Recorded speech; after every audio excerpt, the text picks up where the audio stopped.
নমস্কার বন্ধুরা, আমি সুজয় আপনাদের সাথে রয়েছি সদা সর্বদাই আপনাদের ভালোবাসাই। সো বন্ধুরা, how are you? I hope you are doing great now. আশা করি তোমরা সকলে খুব ভালো আছো। যে যেখান থেকে ভিডিওটি দেখছো না কেন, আমি তোমাদের প্রত্যেককেই হার্দিক দিল সে শুভকামনা। Thank you so much for watching my video.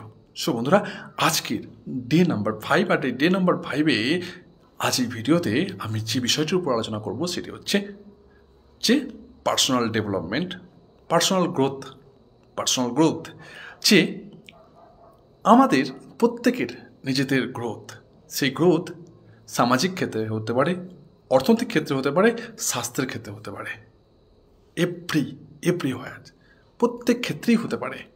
এই পার্সোনাল গ্রোথ প্রত্যেকটা মানুষের চাই। আর আমাদের এই পার্সোনাল গ্রোথের হাত ধরে কোটি কোটি পায়ে আজকে আমরা পঞ্চম দিনে পৌঁছেছি। তা পঞ্চম দিনে আজকে আমরা কী আলোচনা করব? ওই পঞ্চম দিনে আমরা যে বিষয়টি নিয়ে আলোচনা করব বন্ধুরা, আপনাদের চোখ খুলে দিতে পারে। আমরা বুঝতে পারবো যে আমরা প্রত্যেকে গ্রোথ চাই, প্রত্যেকে আমাদের স্বপ্নকে সাকার করতে চাই, প্রত্যেকে আমরা আমাদের জীবনে যে স্বপ্ন আছে সেই স্বপ্নকে পূরণ করতে চাই। কিন্তু বন্ধুরা, আমরা প্রত্যেকেই কোনো না কোনোভাবে আমরা পিছিয়ে যাই, আমরা গিভ আপ করে দিই, আমরা হাল ছেড়ে দিই। What is the reason? এর কারণটা কী? কারণ আমরা ভাবি যে দুটো তিনটে জিনিস। একটা হচ্ছে সমাজের মানুষ কী চিন্তা করবে, সমাজ আপনাকে কি বাড়ি ভাড়া দিয়ে দেয়? সমাজ আপনি যেখানে থাকেন, যদি আপনি ভাড়া বাড়িতে থাকেন, সেই ভাড়া বাড়ি দিয়ে ভাড়া রেন্ট দিয়ে দেয় সমাজের মানুষ আপনাকে কি, আপনি যদি না খেতে পান এক মুঠো ভাত দেয়?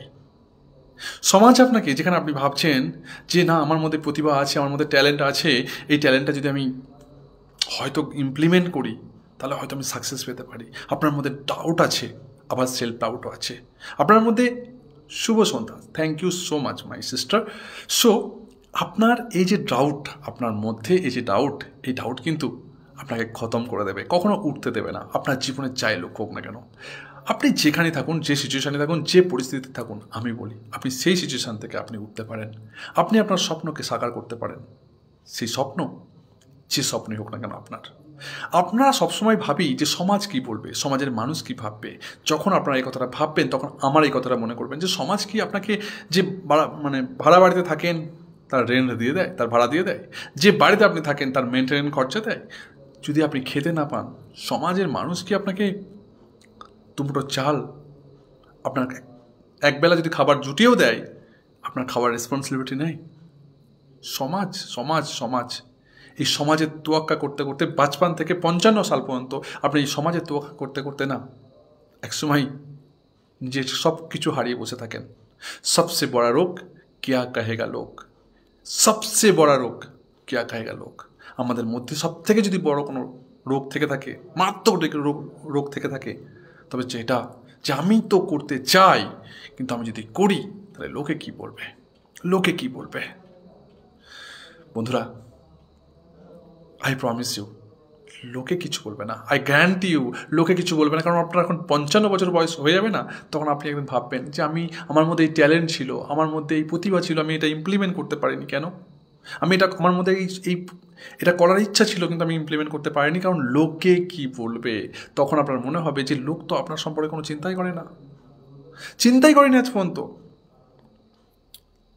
আপনি খেতে পান না পান, কোথায় যাচ্ছেন, কি করছেন, মানুষ আপনাকে তোয়াক্কা করে না। বর্তমান সমাজে মানুষ এত বিজি হয়ে গেছে।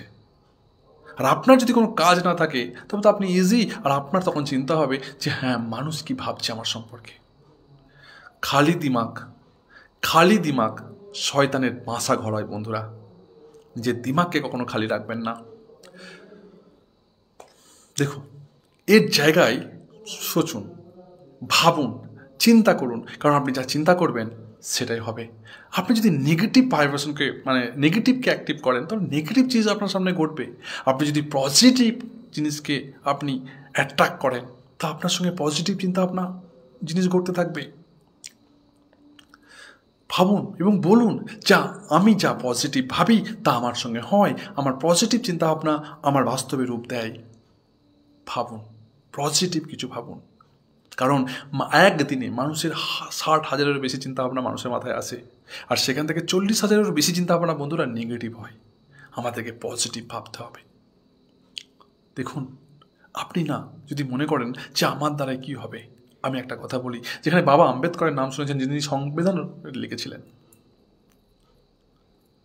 বাবা আম্বেদকরকে কখনো স্কুলের বাইরে তাকে থাকতে হতো, বন্ধুদের সঙ্গে তাদের মিশতে দিতে হতো না, কারণ সে নিচু জাত ছিল বলে। তার বাড়ির লোক বা সে যদি কখনো কুয়ো জল খেতে হতো, তাকে অনেক দূরে দাঁড়িয়ে থাকতে হতো। আর সেই মানুষটি না সমগ্র দুনিয়াকে বদলে দিয়েছে, সমগ্র দুনিয়ার সোচকে বদলে দিয়েছে, সমগ্র দুনিয়ার থিঙ্কিংকে বদলে দিয়েছে, পরিকাঠামোকে চেঞ্জ করে দিয়েছে।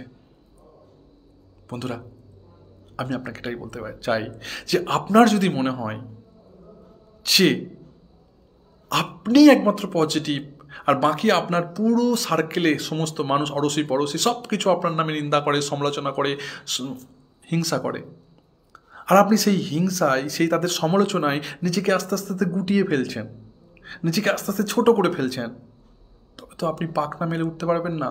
পাখিদের পাখনা দেয়, হোমা পাখির নাম শুনেছেন? হোমা পাখি, যে পাখি অনেক উঁচুতে ওঠে, অনেক উঁচুতে, আর সেখান থেকে ডিম পাড়ে হোমা পাখি।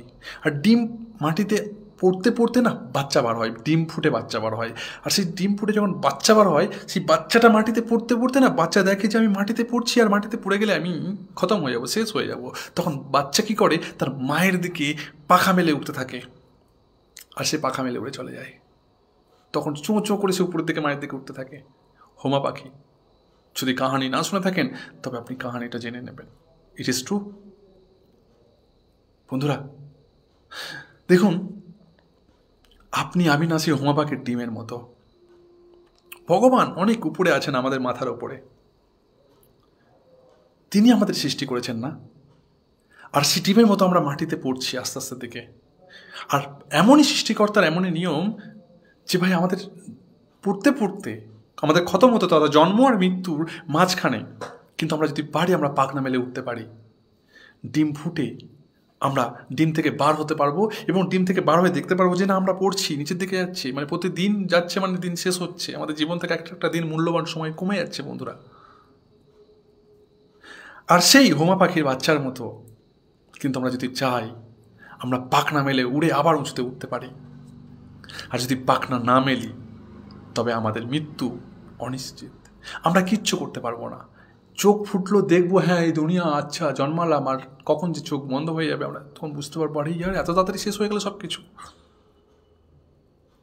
আমি এটা বলতে চাইছি যে বন্ধুরা, নেগেটিভ তো ঘটবে আপনার সাথে, খারাপ তো হবে, কারণ প্রত্যেক দিন কিন্তু সমান যায় না। কখনো রোদ বার হয়, কখনো মেঘলা আকাশ হয়, কখনো মেঘে আচ্ছন্ন হয়, মেঘে সূর্যকে ঢেকে রাখে, কখনো মনে হয় যে যা হয়তো সূর্যই উদয় হবে না। কিন্তু তবুও বলি যে মেঘ দেখে করিস নে ভয়, আড়ালে তার সূর্য হাসে। হ্যাঁ, কোনো মেঘ যেমন সূর্যকে ঢেকে রাখতে পারে না, তেমন আপনার জীবনের সার্চিস প্রবলেম, আপনার জীবনের দুঃখ, আপনার জীবনের কষ্ট, আপনার জীবনের অভাব, আপনার জীবনের দারিদ্র্য, আপনার জীবনের অনটন, আপনাকে লোকে যে সমালোচনা করছে, আপনাকে লোকে যে আঙুল দিয়ে কথা বলছে, আপনার পেছনে যে মানুষ লেগে আছে, আপনার শত্রুতা বেড়ে গেছে, এই সব কিছু একদিন কালের অমগতিতে বিনাশ হয়ে যাবে। শুধু আপনাকে পজিটিভ মুডে থাকতে হবে, পজিটিভ ভাইব্রেশনে থাকতে হবে। আর আপনিও যদি এই সমস্ত দিকে মাঝখানে পড়ে যদি দাবানলে ডুবে যেতে থাকেন, তবে আপনাকে কেউ রক্ষা করতে পারবে না। আপনার সোচ, আপনার চিন্তা ভাবনাই আপনাকে উঁচুতে টেনে তুলবে, হোমা পাখির মতো, হোমা পাখির বাচ্চার মতো। তাই আপনাকে বিশ্বাস করতে হবে যে হ্যাঁ, আমার দুটো ডানা আছে, ইউ ক্যান ফ্লাই, আপনি উঠতে পারেন। ইয়েস, আপনি ঠিক শুনেছেন, আপনি উঠতে পারেন, আপনি উঠতে পারেন।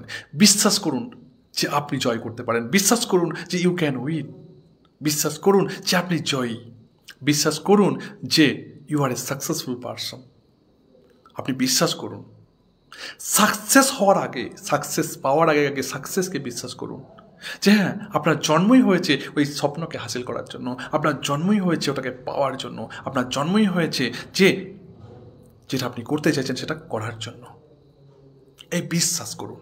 তার জন্য লোকে কি বলল, ডোন্ট কেয়ার, কারণ সবচেয়ে বড় রোগ क्या कहेगा लोग। আমরা গরিব কেন? অনেকে আমাকে অনেক সেমিনারে বা অনেক ভিডিওতে আমাকে অনেক কোশ্চেন করে, দাদা আমরা আমাদের অর্থনৈতিক ব্যবস্থা পরিবর্তন হয় না কেন? এই বিষয়টা না আমি অনেকভাবে ভেবেছি যে আচ্ছা আমরা গরিব কেন? আমাদের পিতামহ গরিব ছিল, দাদু গরিব ছিল, আমার বাবা গরিব ছিল, ইনকেস আমিও গরিব কেন? ভাই আমি তো কিছু করতে পারি, 30-40 সাল হয়ে গেছে, আমি তো কিছু করতে পারি জীবনে, কিন্তু আমিও গরিব কেন এবং গরিব হয়ে মরে যাচ্ছি কেন? এই কোশ্চেনের না খুব একটা সুন্দর সলিউশন আমি অনেক ভেবে চিনতে বার করেছি। সেটা হচ্ছে যে দেখুন, আপনার আজকে বর্তমান পরিস্থিতির জন্য যদি আপনার মনে হয় যে আমি সত্যি গরিব, আমার পিতামহ গরিব, আমার বাবা গরিব, আমার দাদু গরিব ছিল, তাই আমিও গরিব, যদি এটা ভাবেন তাহলে এখানেই সব কিছু এন্ড। আপনি গরিব কেন জানেন, বা আমরা এখন গরিব কেন জানেন? যদি আপনি তা, আমিও আপনাকে ইনক্লুড করছি, কারণ আমি আম্বানি নয়, আমিও একজন গরিবের সন্তান। কিন্তু আমরা গরিব কেন জানেন? কারণ আমরা গরিব এই জন্যই বন্ধুরা, আমাদের পিতামহ দাদু, আমার বাবা, এরা গরিব ছিল, তার জন্য আমরা গরিব। এটা নয় তার জন্য আমি গরিব, তার জন্য আমি আমার বর্তমান অবস্থাতে পয়সা নেই, এটা নয়। কিন্তু এর মূল ব্যাকগ্রাউন্ডে যে মিউজিক আছে, যে রহস্য আছে, যে সিক্রেট আছে আমরা গরিব কেন, সেটা হচ্ছে বন্ধুরা আপনি বা আমি এই জন্য গরিব এখনো, কারণ আমাদের যে চিন্তাভাবনা, সোচ থিঙ্কিং, সেটা 10 বছর বা 15 বছর, আপনার বয়স যদি 30 হয়, 25 হয়, 40 হয়, তা 20 বছর 40 বছর ধরেই আমাদের সোচটা, আমাদের চিন্তাভাবনাটা বন্ধুরা গরিবই হয়ে আছে। আমাদের মানসিকতা গরিবের মধ্যে ছিলেছে। আর আমাদের এই জীবনে গরিবি হাঁটাতে হলে, অর্থনৈতিক যে গরিবি, সেটা হাঁটানোর আগে পয়সা, আমরা মনে করি পয়সা থাকলেই একমাত্র আমরা বড়লোক হতে পারবো, সেটা নয় বন্ধুরা। একটা সমীক্ষা বলছে প্রত্যেক দিন, আপনারা লটারির নাম শুনেছেন, কেরালার lottery, West Bengal lottery, Nagaland lottery, Manipuri lottery, প্রত্যেক দিন না করোড় টাকা মানুষ লটারি কাটছে, আর কোনো না কোনো একজন মানুষ কিন্তু করোড়পতি হচ্ছে। তাহলে যদি প্রত্যেক দিন আমাদের 10টা করে করোড়পতি হয়, তাহলে তো এই সমীক্ষা বলছে যে নিশ্চয়ই ভাই 40 বছর পর প্রত্যেকে করোড়পতি হওয়া উচিত। কিন্তু কেন হচ্ছে না? সমীক্ষা বলছে যারা করোড়পতি হয়েছে, যারা লটারি কেটে করোড়পতি হয়েছে, যারা হচ্ছে, তাদের 5 বছর পর না, তাদের জীবনের সমীক্ষা নিয়ে যাচ্ছে যে ভাই লটারি পাওয়ার আগে তার যে ধার দিনা, লোন যা কিছু ছিল, আর 5 বছর পর 1 কোটি টাকা মালিক হওয়ার পর, 5 বছর পর বা 7 বছর পর বা 10 বছর পর দেখা যাচ্ছে তার বেশি টাকা সেই লোনে জর্জরিত হয়ে গেছে, তার বেশি টাকা ধার হয়ে গেছে। কেন? কারণ আমরা পয়সাকে কি করে মেনটেন করব, কি করে পয়সাকে পরিচালিত করব, এটা আমরা জানি না। আপনি যদি গাড়ি না চালাতে জানেন, তবে আপনাকে যদি টিয়ারিং ধরিয়ে দেওয়া হয়, আপনি কি করবেন? আপনার মনে দূর করবে, এই অ্যাক্সিডেন্ট হয়ে যায়, এই অ্যাক্সিডেন্ট হয়ে যায়। আর আপনি যেখানে অ্যাক্সিডেন্ট না হয়, আপনি জানেন যে বাঁ দিকে ঘোরালে চলে যাবে, কিন্তু আপনি সেই ডান দিকেই ঘুরিয়ে দেবেন, আর অ্যাক্সিডেন্ট হবে। এই জন্যই বন্ধুরা আমাদের পকেটে যখন অনেক পয়সা আসে, তখন আমাদের অনেক চিন্তা ভাবনা ঘুরতে থাকে মাথায়, যে কী করবো। কিন্তু পয়সাকে ম্যানেজমেন্ট আপনাকে শিখতে হবে। হার চিজের ম্যানেজমেন্ট আছে বন্ধুরা। মানুষ ম্যানেজমেন্ট করছে, MBA ম্যানেজমেন্ট করছে, হোটেল ম্যানেজমেন্ট করছে। আপনাকে সাধারণত আমাকে হোটেল ম্যানেজমেন্টে নেবে না, কারণ আমরা জানি না, আমরা কোর্স করিনি। তাই হার চিজ ম্যানেজমেন্ট আছে। আমি আপনাকে জিজ্ঞাসা করি যে আপনি কি পয়সা সম্পর্কে আপনার লাইফে যে অর্থ কামিয়েছেন, আর তার হিসাব নেই কেন জানেন? অনেক পয়সা কামিয়েছেন, কিন্তু তার হিসাব এই জন্যই আপনি দিতে পারেননি বা নেই, কারণ আপনি পয়সার ম্যানেজমেন্ট, মানি ম্যানেজমেন্ট জানেন না। মানি ম্যানেজমেন্ট আমাদের শিখতে হবে। How to manage your money. মানিকে কীভাবে ম্যানেজ করবেন? আপনার মানিকে, পয়সা তো আপনার, কিন্তু তাকে ম্যানেজ করতে হবে কী করে? কেন মানুষ আজকে 1 লাখ টাকা, 1 করোড় টাকা পেয়ে সে 5 বছর পর সে 20 লাখ 25 লাখ টাকা লোনে চলে যাচ্ছে? কেন? তার 1 লাখ টাকা কোথায় গেল? 1 করোড় টাকা কোথায় গেল? তার হিসাব নেই, কারণ সে মানি ম্যানেজমেন্ট জানে না বন্ধুরা। Am I right? তাই আমাদের জীবনে গরিবি হাঁটাতে গেলে শুধু অর্থনৈতিক পয়সা এলেই আমরা গরিবি হেঁটে যাবে এটা নয়। আমাদের যে 40 বছরের, 50 বছরের, বা আমাদের বয়স যদি 20 বছর 30 বছর হয়, যে 20 বছরের 15 বছরের যে আমাদের জ্ঞানসম্মত হয়েছে আমাদের গরিবী সোচ মানসিকতা, গরিবী মানসিকতা, এটা হাঁটাতে হবে। এটা আমাদের জীবন থেকে, মন থেকে, আমাদের চিন্তা দিমাগ থেকে তাড়াতে হবে। অর্থাৎ আমাদের মানসিকতার যে গরিবী, সেটা আগে হাঁটাতে হবে, সেটাকে আগে দূর করতে হবে, সেই নেগেটিভিটিটাকে দূর করতে হবে। হ্যাঁ, আমরা কি ভাবি? আমরা ভাবি যে আমার কোনো রোগ যেন না আসে। মনে করুন এটা নেগেটিভ, এটা পজিটিভ, এটা নেগেটিভ। তা আপনাকে আমি বলছি যে আপনি পজিটিভ হন, তা আপনি ভাবছেন কি, হ্যাঁ আমি পজিটিভ, আর এটা নেগেটিভ। তা আপনি কি ভাবছেন? এটা নেগেটিভ মনে করুন আমার এই সাইডটা, এটা পজিটিভ। তা আপনি কি ভাবছেন? যে ভাই আমার যেন বিমারি না হয়, মানে রোগ না হয়, আমার যেন লোন না হয়, আমার যেন শরীর খারাপ না হয়, হ্যাঁ না? তো আপনি কাকে বলছেন? বিমারি, রোগ, এটা কি নেগেটিভ না পজিটিভ? ভাই নেগেটিভ। লোন, এটা নেগেটিভ না পজিটিভ? নেগেটিভ। আমার যেন লোন করতে না হয়, লোন না করতে হয়।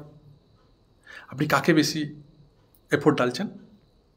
কাকে বেশি এফোর্ট ডালছেন? অবশ্যই নেগেটিভকে বারবার ধ্যান দিচ্ছেন, বারবার নেগেটিভকে মানে এনকারেজ করছেন। আপনি মনে করুন যে আপনি সম্পূর্ণ সুস্থ আছেন, আপনি নেগেটিভ নিজের শরীরকে পজিটিভ অ্যাফার্মেশন দিচ্ছেন। কী অ্যাফার্মেশন দিচ্ছেন? যে ভাই আপনি সুস্থ আছেন, এটা না বলে আপনি কি ভাবছেন, আপনি কি বলছেন? আপনি বলছেন যে আমি যেন অসুস্থ না হই, আমি যেন অসুস্থ না হই, আমি যেন অসুস্থ না হই। অসুস্থ কথাটা, ওয়ার্ডটা কি, শব্দটা কি? Cross negative. আমরা নিজেরাই জানি না যে আমরা প্রতিদিন নেগেটিভের সঙ্গে কীভাবে কাটাচ্ছি দিন। আগে আমাদের বুঝতে হবে যে ওয়ার্ড আমরা তো চাইছি একটা সুখী, সমৃদ্ধিশালী, স্বাস্থ্য, একটা সুন্দর জীবন। কিন্তু এই সুন্দর জীবন পাওয়ার জন্য আমরা কার সাহারা নিচ্ছি? আমাদের জীবনটা কেন আমরা সমৃদ্ধিশালী করতে পারছি না, বা আমাদের লাইফ স্বপ্নগুলো সাকার করতে পারছি না, বা আমরা যেটা চাইছি সেটা হতে পারছি না কেন? তার কারণ একটাই বন্ধুরা, আমরা পজিটিভকে যারা ভাইব্রেশন বা অ্যাফার্মেশন না করে, ম্যানিফেস্ট না করে, আমরা নেগেটিভকে যারা ম্যানিফেস্ট করছি, আর এই আরও বেশি শক্তিশালী হয়ে উঠছে। কিন্তু লাস্টে আমরা বলছি কেমন আমি তো চেয়েছিলাম এটা হতে, আমার জন্য শরীর সুস্থ থাকে, আমি যেন অসুস্থ না হই। তাহলে আমি অসুস্থ হয়ে যাচ্ছি কেন? ভাই অসুস্থ কথাটাই তো নেগেটিভ। 1 মিনিট।